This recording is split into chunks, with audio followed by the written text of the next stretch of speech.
बोलो सदगुरु महाराज की जय। आज के आनंद की जय।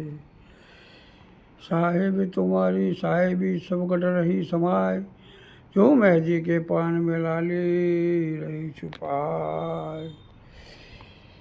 साहेब तुझ में यूं रो यूं तल तली में तेल, ज्ञान के गाने फैले देख उनका खेल।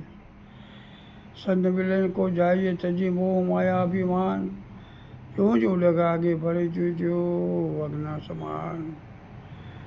कोटि नाम संसार से तासे मुक्ति न होय, आदि नाम गुप्त जाने विला कोई। चार मिले 64 खिले 20 रहे कर जोड़, हरिजन से हरिजन मिले खिले 7 करोड़। ओ सदगुरु महाराज की जय। આજે આપણે પાણી બોલીશું અને તેની સાથે સાથે સત્સંગ કરીશું. અચ્છા, રામ સમર મન મેરા રે આમ તો, રામ સમર મન મેરા, રામ સમર મન મેરા રે અબ તો, राम समर मन मेरा। एक दिन अंते उड़ चलेगा, कोई नहीं साथी तेरा। एक दिन अंते उड़ चलेगा, कोई नहीं साथी तेरा रे अब तो, राम समर मन मेरा। શું કહે છે? રામ સમરમન મેરા, એટલે રામ સમરમન એટલે કે તું રામ એટલે કે નામ ના અથવા પરમાત્મા, તું પરમાત્માનું સ્મરણ કર. અબ એટલે કે અત્યારે જ આ સમય જ, પછી સમય જ્યાં પછી કંઈ બને એવું નથી. એટલે કે હે મન, તું રામનું સ્મરણ કર. અત્યારે જો સ્મરણ કરીશ તો તારું કલ્યાણ થશે. સાચો સાચી અથવા સગો રામ અથવા તો નામ છે. તું જેને મારા માને છે તે તારા સગાવાળા તો સ્વાર્થના છે. એક દિવસ આ કાય છોડીને જવું પડશે. માટે વર્તમાનમાં આવેલ આ સમય આવશે એ સદગુરુ શરણ સ્વીકારી, પરમ તત્વમાં પકડવા મળી, હરિભજન કરી જીવન સાર્થક બનાય. શું બનાય?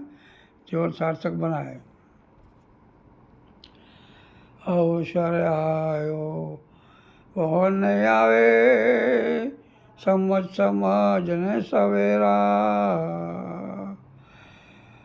પંડ પલકમાં પલટ જાયગો, પંડ પલકમાં પલટ જાયગો.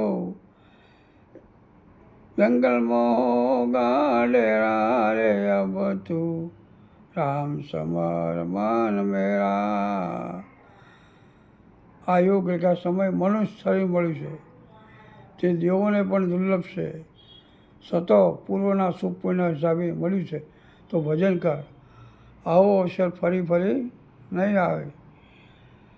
અને આવો માટે સમજી વહેલામાં વહેલી તકે સદગુરુ સાનિધ્ય સ્વીકારી, તેમના વચન મુજબ વર્તમાનમાં રહી નિજ ભજન કર. નહીંતર પસ્તાવવું પડશે. અને ભજન નહીં કરે તો પશુ પક્ષી ભૂચળ જળચર વગેરે યોનિમાં જન્મ ધારણ કરવો પડશે. એટલે ઝાડ પહાડ જંગલ અને વેરાન ભૂમિમાં રહેવું પડશે. ખાવા પીવાના પણ ફોફા પડશે. તારું તેમાં કંઈ પણ ચાલશે નહીં. માટે મળે અવસરે પરમાત્માની ઓળખ કરી લે. વેદ પુરાણ સાક્ષો બોલે, હરિભજે સો ભલેરા. બીજું રે કાંઈ કામ નહીં આવે, બીજું રે કાંઈ કામ નહીં આવે. સબસે હો ગયા બિછોરા રે અબ તું, રામ સમર મન મેરા. શું છે કે વેદ પુરાણ સાક્ષો બોલે, એટલે વેદ પુરાણના શાસ્ત્રો સાક્ષી આપી રહ્યા છે અને પરોક્ષ વાત પણ કરી રહ્યા છે. પણ સદગુરુ ચરણે જ્યાં વગર સમજાય એવું નથી કે આ મનુષ્ય દેહ પરમાત્માને પ્રાપ્ત કરવાનો તેને યોગ મળ્યો છે. માટે હરિને ભજે તે ભલો મનુષ્ય છે, અને જે માયાને મારી કરે છે તે માર ખાય છે. માયા કોની થઈ નહીં ને થવાની પણ નથી. માટે જેમ બને વહેલા ચેતી જા. એક દિવસ આ મળેલ રસો છોડી જવું પડશે. તારું કંઈ પણ ચાલશે નહીં ને મનને મનમાં રહી જશે. માટે મનને મનમાં ના રહે અને આવેલ અવસર એટલે ના જાય. માટે પહેલાં વહેલી તકે સદગુરુ શરણે સંતોનું સાનિધ્ય સ્વીકારી એ સદગુરુ ચરણ પકડી લે. કોણ સુખી આ મનુષ્ય દેહ પાયો, બહુ જ ફર્યો તું ફેરા. હજી રે ચેતો ભૂલો મન ભાઈ, હજી રે ચેતો ઓ મન ભાઈ. માથે હરણ કાયરા રે અબ તું રામ સમર મન મેરા. તારા પૂર્ણ શુભ કરુણા સંજોગે તને મનુષ્ય જન્મ મળ્યો છે. હવે તેને ફોગટ વેડફી દઈશ નહીં. ઘણા જન્મો પછી આવો યોગ પ્રાપ્ત થયો છે. માટે જાગી જા, નહીંતર કાળ તારા માથા પર ભમી રહ્યો છે.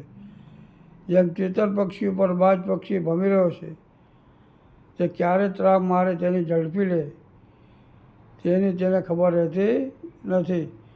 તેમ કાળની તરાપ પણ બાજ જેવી છે. માટે જેમ બને તેમ સાવધ બની જા અને ચેતી જા.